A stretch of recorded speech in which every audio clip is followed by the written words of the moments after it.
it's a good idea, or abortion is a good idea for birth control, I do believe that in certain cases where, it could be that the medical reasons or there's been some sort of crime committed that you're pro-choice. You're saying you're pro-choice. I believe that women should have that right to choose. Legal, safe, and rare is basically what you're saying. Right. But now that you frame this in a way that basically what you're saying is that this legislation now, say it's a woman who conceived in the course of a rape or an incestuous situation. But that's always been a choice too, Mark. I mean, it's not publicized a lot or talked about a lot, but undoubtedly there are many, many children and people alive in the world today who were conceived tragically through rape. That was a choice also for those women. That's the far other extreme. It still comes down to the individual chooses whether or not to carry the child to term. Yeah. But when you get down to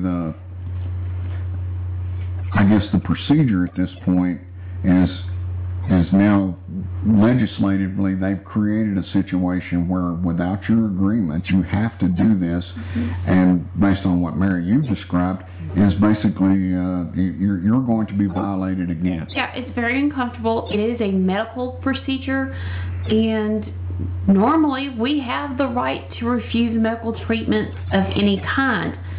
So this goes against our basic human rights. This is a freedom of speech issue.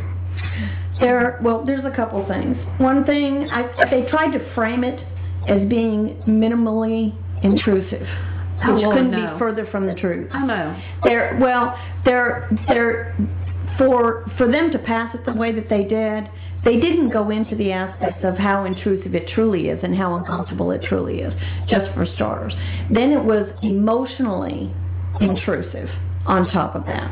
Then they pushed it through, so here's what we've got. But the reality is this abortion issue, we have less abortion now than we've ever had, because people are becoming more educated about how to control their own bodies, and birth control access has been phenomenally better than it was in our parents' day.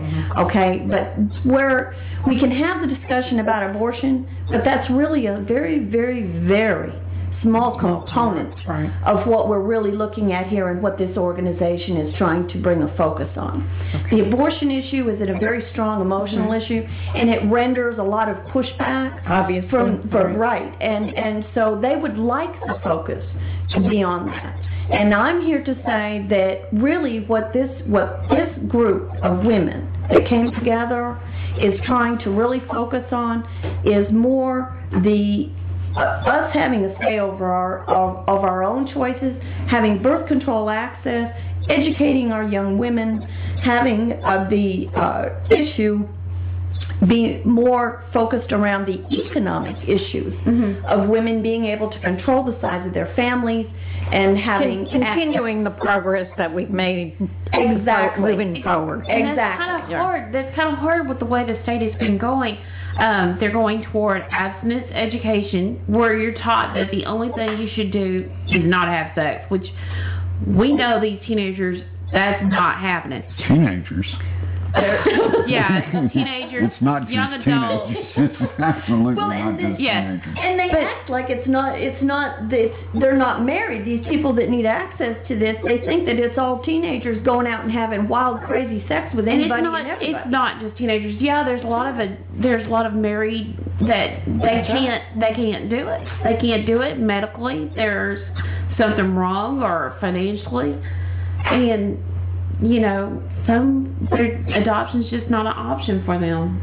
We have to make our own decisions when it comes to the economic conditions that we have, because that affects not only, bring children into the world, that means often that we can't work or that are the time that we can work because we have to make sure our children are going to school. Their education, can we feed them? Can we educate them?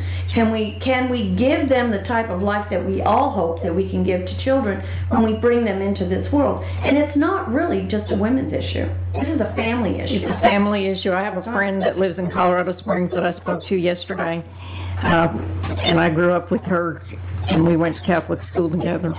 And this person has 6 children of her own, and those children each are beginning their families. One of her sons is in the military in Japan, and they are expecting their 2nd child. And the wife is on her way back to Denver because the baby has fluid on its brain. And so they can't take care of her if they don't have what they need where she's at. So in this discussion with my friend, what came out of it is people can do a lot of talking about a lot of things, but when it comes down to it's happening to you, that's a whole other ball of wax. Because there are no options that are off the table with these people that I know right now, depending on how things go. And these are not people who take this lightly.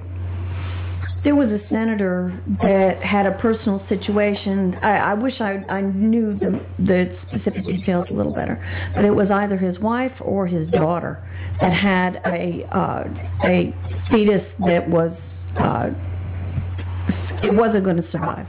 It wasn't going to survive even to the point of being born. And so when the amendment came up that chose to be that he had to make that personal decision, and he was a Republican, and so he voted against the amendment. And when he did, he became targeted. Well, absolutely. By his own party. No doubt. Because he had voted. Now, nobody took into consideration, they didn't walk a mile in his moccasins. And so nobody took the consideration that there was actually a basis on it. These men that are making these decisions, most of them are well, I would say almost exclusively, all of them are very wealthy, highly educated. Their conditions that they have to live with and deal with every day don't even remotely begin to show any compassion for what the average person does in this world. People that are having to grocery shop, they couldn't tell you what a bottle of milk costs. Well, what you're saying now makes me think about the whole Ann Romney, whether she worked or didn't work. Right. Her 5 nannies. Yeah, stay-at-home mom with 5 nannies. Yeah. And not to belittle. I mean, they're a wealthy couple, and they have that. Great. And yes, I'm happy for them. I don't begrudge that. That's right. But don't try to say that she has an understanding of what a woman whose husband just left her with 4 children and is having to live in a car. Don't tell me that she understands that aspect of what that other woman's going through. Because it's difficult to understand the difference between sympathy and empathy. Right. It really is. Yeah. But that's what it comes down to. Yeah. And we all make decisions based upon our own experiences. That's what gives us compassion. And that's okay, so this legislation, by and large, was written by and supported by the GOP. How does the GOP reconcile their fundamental plank and their political platform is that we need less intrusive government? I wish I knew the answer to that. I'm switching gears on that a little bit, but I mean, they are really, they talk about Democrats, and Democrats, they want this, they want that, and they want bigger government, and these guys are actually interjecting in the most private part of our lives. They're not for less intrusive government. If you look at all the many things that come out from them, the only place that they want less intrusive government is for business. They don't want government regulating business. They don't care anything about government regulating families or your private life. That is all the better. They wanted the sodomy law. They wanted, just all these various life-changing things. They want all these laws that affect you as your personal life. But when it comes to business, don't regulate business. Don't take the money from business. Make it easier for the business to do whatever it needs.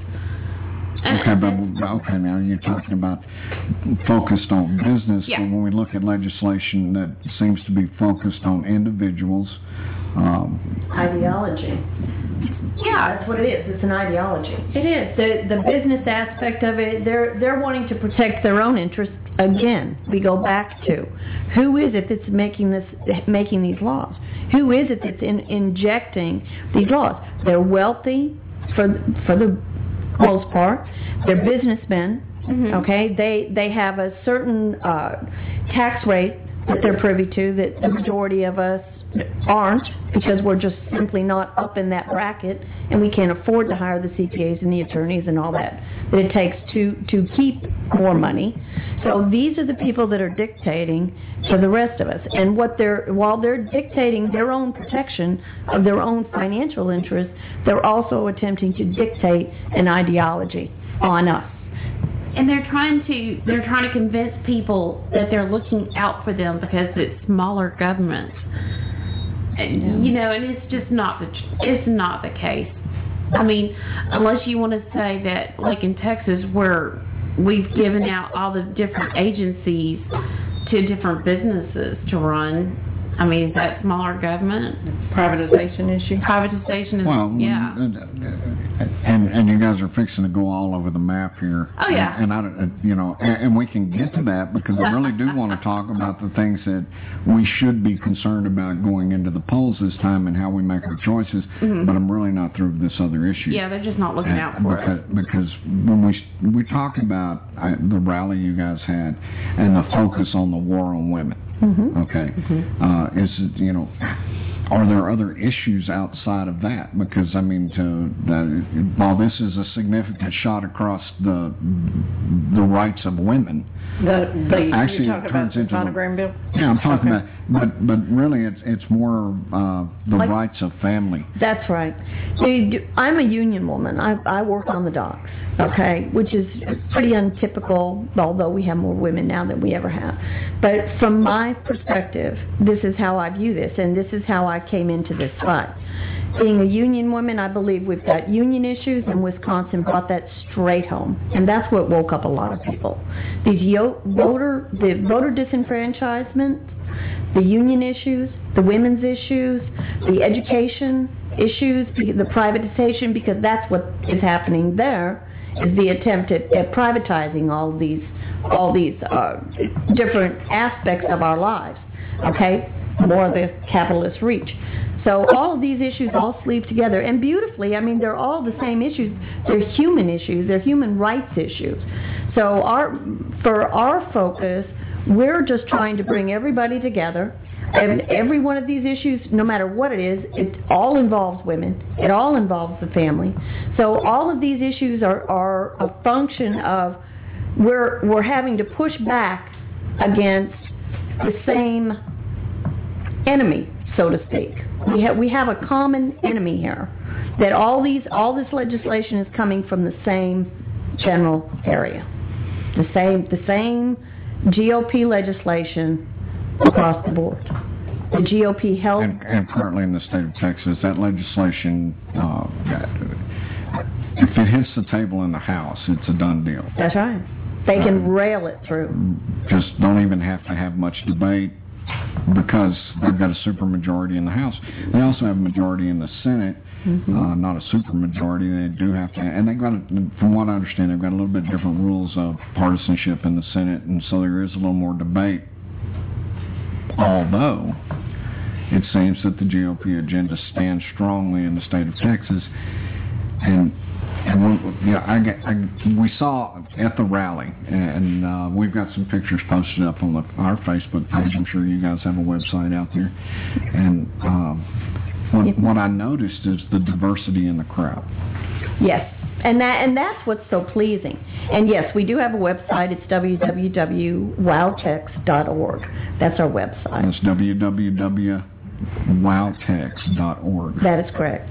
And you can go in there, and we try to keep information in there, and we have a Facebook page that has a lot of activity. We are Women March Texas. So you can go on there and